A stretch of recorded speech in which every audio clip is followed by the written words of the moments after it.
Okay, good morning, Professor and my lovely friends. As we know, reading is one of many skills that we consider is very difficult to our students. Even I myself, I think it's very difficult. Today I want to talk about the QAR. Yes, it's a question-answer relationship. It's an after-reading strategy. So let's move on to its background. Question-answer relationship, or the QAR, is a strategy to be used after students have read. It helps students about when they have read the passage, they know what types of questions and where to find the answers to them. So these are 3 comprehension strategies according to the Raphael. The first one is locating information. Next is showing the structure and how the information is organized. And the last one is determining when an inference or reading between the lines is required. And there are 4 types and level of questions. The first one is right there. Second is think and search. Third, order and you. And the last one is on your own. For right there, students can find the answer in the text. When they read the question after reading something like who is blah blah blah, they can find that name in the passage. We call it right there. It's in the text. And the next one, think and search. It's also in the text too, but students have to gather to collect and put the small pieces of the answer together to make meaning. Author and you. This one is not directly stated in the text, but students have to think about what is the meaning between the line. And the last one, use the background or prior knowledge.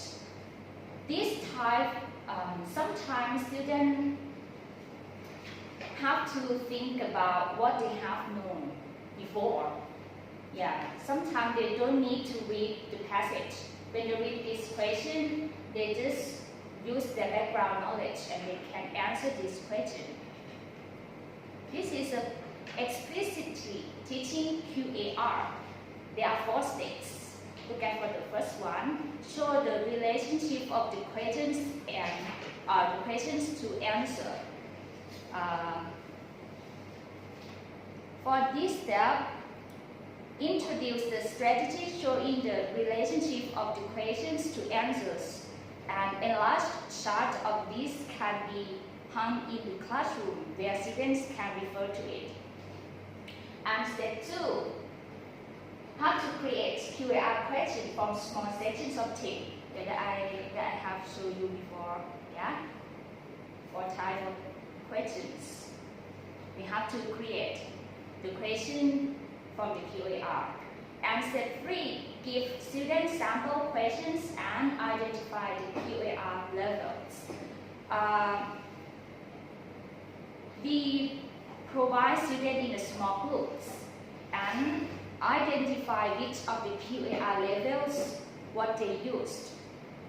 And the last step, have students work individually on the questions from longer passages and get students to estimate the types of questions in their textbooks.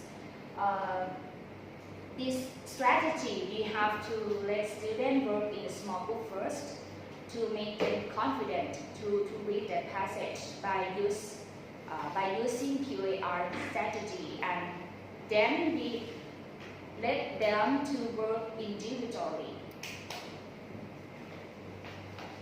Yes, the first one right there, we can read or scan or look for keywords to find the answer. And think and search. Yeah, they can skim or read or look for important information or piece together different parts from the text to answer the question. Third one, author and you. They have to think about how what you know and how what's in the text fit together, or read it again, or think about what you already know and what the text says.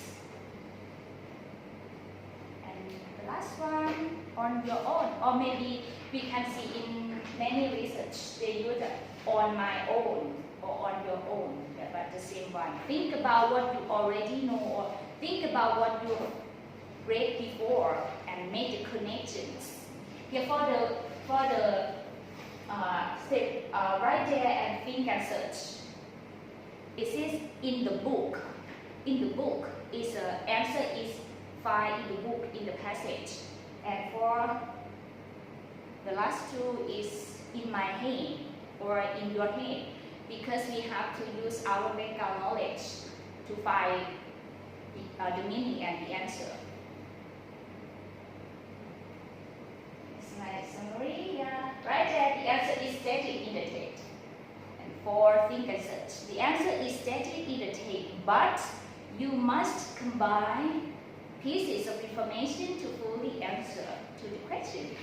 And author and you, the author gives some clues that are combined with what you know to figure out the answer. And on my own, yes, knowledge of the text or topic is needed, but the answers come from your head. Yeah, this is in the text or this one is in my head. Yes, this is an example for right there or in the text. The answer is usually contained in one sentence and is easy to find. Or the same words that make up the answer are often found in the question. Questions then can begin with when is, the student can find what's the year or what the month, something like that. Who is, just find the name of the person. What is, where is. This is for the example of the question of the right there. And next, let's move to the think and search. The answer is found in more than one place. The parts must be put together to answer the question, and the words in the question may or may not be the same words. And the question that may be found is about the contrast or explain or what will compare or summarize. And let's talk about author and you. This motto in my name. Yeah, the reader must read the text to answer the question, as well as use prior knowledge and experience. The reader must look clues and evidence and prove the answer with details. And the questions can be found are how can you tell or how do you know? Yeah, we have to use our background knowledge to answer this question. The important one is the reader must read between the lines. As the answer is not explicit in the text, that we have to interpret or to find the meaning by your own. And the last one, on my own, the reader need not read the text in order to answer the question, and must use her on his own ideas or opinions to answer the question. And as you see, do you believe? Yeah, it's asked about the belief of the reader, or how do you know? How do you, or have you ever? And the reader relies on prior knowledge and experiences. And this is an example of question of the QAR. It's a lower order questions tend to be you have to ask our student about what or when. And for the higher, it tends to be why or how. This is an example of the questions.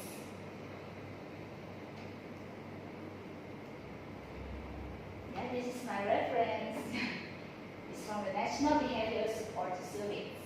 Yeah, for me, for my summary, I think QAR is a good strategy to let our students to know about what types of questions they found in the text and where to find the answer.